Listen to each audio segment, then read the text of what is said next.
We wondered why we're making this trombone noise, right? When we went out to Kosovo last weekend, the first night we got there, we didn't actually go into Kosovo, we spent it in Skopje, in Macedonia.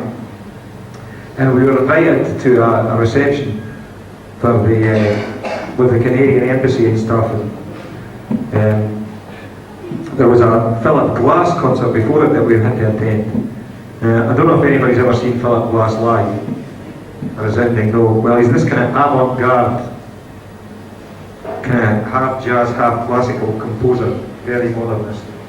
And I suppose it's fine in its place, but when you're stuck in a sweaty concert hall in Macedonia, it just wasn't working, you know. It was like these long, involved piano pieces where none of the music seemed to connect to anything. So he did his first two numbers, and then he says, now I'm going to introduce you to a friend of mine who will come on and play on the alto saxophone some pieces we wrote together.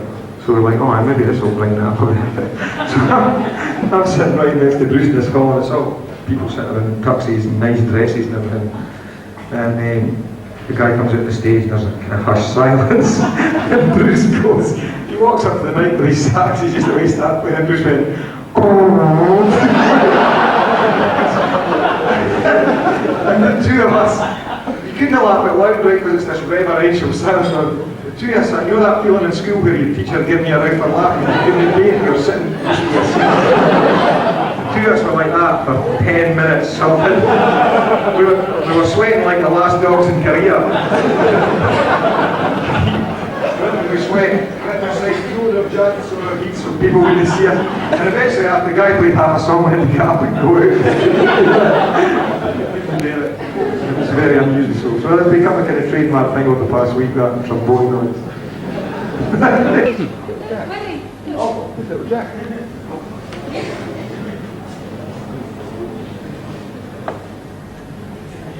What's your favourite team? My favourite football team? Dunfermline Athletic, commonly referred to as the Pars. Right? The A-team, they were brilliant.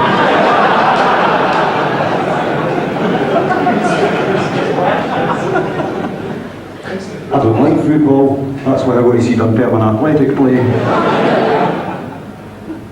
I like Spurs. Steve Beebe from Rugby. On a slightly more serious note, you've always been a band who've been able to connect really well with the fans through your lyrics. I think the connection you have with your fans is almost unparalleled, you know, when you look at today's bands. Is it something you consciously aim at, or is it something that comes naturally? And how does it make you feel when people, you know, write to you saying how much they related to your songs? I've always been amazed by that. I love getting mail of people when they say that songs have affected them a certain way, or changed the way they thought about something, or got them through a hard time. And yeah, I've always consciously written like that.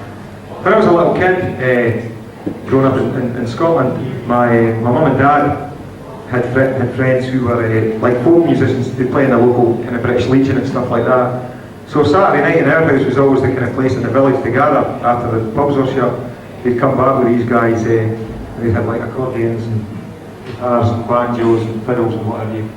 And of course, you're upstairs in the bed, there's no way you can sleep through the racket. You know, these drunken adults singing out anything from kind of Scottish and Irish folk songs to Patsy Cline or Frank Sinatra or whatever. And so you get to sit downstairs and sit with your glass of lemonade and watch what was going on. And I always remember being amazed by these big, hardy, minor chappies who wouldn't say a word to their wife all week long about anything, suddenly stand and pour out their heart and their undying love to this woman, and just was aware, really from that period on, of just how powerful a song could be in someone's life. And I've always wanted to write lyrics that I felt either told stories or involved real people or had characters in them that were really kind of narrative songs. And it's just a thing that inspires me. I think that there's a million other people out there writing completely inane lyrics or the same lyrics time in, time out. Diane Warren's made 150 million selling career out of writing songs that say nothing to anybody. There's a whole bunch of people out there who buy the Sun, and they buy Diane Ward records too. Peter Green, also the likes of Eddie Reader, Kate Bush, etc. So many very varied artists over the years, etc. Who's left you'd like to collaborate with? That's two, not just Stuart, but the whole band. Is there anyone? The person I'd most like to write with is Diane Warren. Why is that, for the money? Exactly. No, I think creatively the ultimate thing for me would be to be allowed to collaborate on lyrics with Leonard Cohen. He's my absolute lyrical hero of all time. Just an absolute genius. Him or Morrissey. I think Morrissey wrote some of the best lyrics ever to come out of Britain. Ever. I think playing with Jeff Beck would be kind of a big thing for me. Even if he was in the studio or whatever, it'd just be a brilliant thing to be able to do. As I say, it was the early inspiration for me, and to sort of work with him would just be absolutely unbelievable, but that's what I feel. I think I'd like to collaborate with Martin McCutcheon. Give it a damn good collaborating, you know what I mean? That's true. We just recently did that. We just did that thing in Hyde Park recently. It was on telly, and we had that charming young lady, Kelly LaRock, stand in for Eddie Reader, and I think it'd be really good if we got together and did something with her, because she's got a magical voice.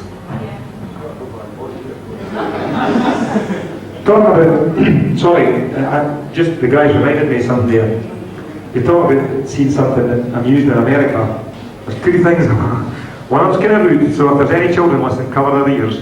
And one of them, I live in the south in America, it's like the Beverly Hillbillies. You know, there's a bunch of people there who really are like that. So last year we had a really bad tornado came through Nashville, and far less than kind of trailer park, and wrecked a whole bunch of houses out in East Nashville, tore up trees, and destroyed half the new stadium and everything. And as always, the man on the spot news reporter guy, where did they find these people they interview on the street? Somehow in Nashville they seemed to find the biggest redneck person they could ever come across. So they had this guy, crazy looking guy, wild-eyed, and his hair all over the place, stripped to the waist, and just a pair of jeans on, you know, plumber's cleavage hanging out the back. And they say to him on the TV, "Oh, can you describe what happened to you?" He's like, and I'm not even going to attempt to do the accent because it's impossible for him. He says, I was down in my basement, I could hear all this racket going on upstairs and stuff smashed and stuff, so I decided to go upstairs and have a look to see what was going on. He says, I went up there, he says, "Man, my whole house was in pandemonium." Classic interview.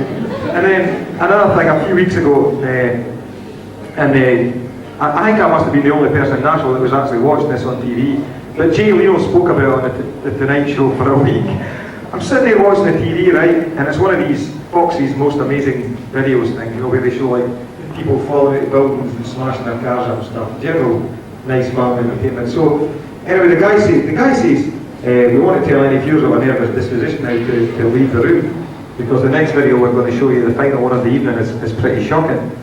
So I'm like, oh, this might be good. So I'm sat up and watching the telly, sitting in the house on my own, and so it cuts to this scene, and it's just a handheld camcorder thing. There's two guys in an elephant's cage, sweeping it up like this. And one guy kind of bent over like this, just behind one of the elephants. And the elephant suddenly decided it's time to sit down. So as it sat backwards, the guy's head disappeared right up its ass. The elephant went,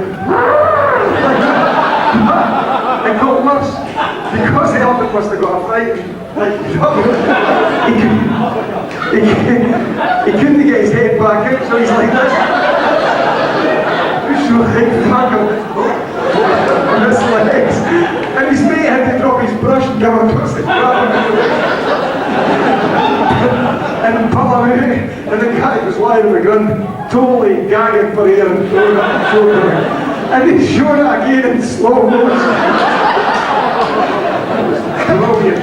I tell you what, they could show that 24 hours a day on TV, 7 days a week, and they'd still be gapping an audience for 6 months later. Classic. The funniest thing I've ever seen. We've had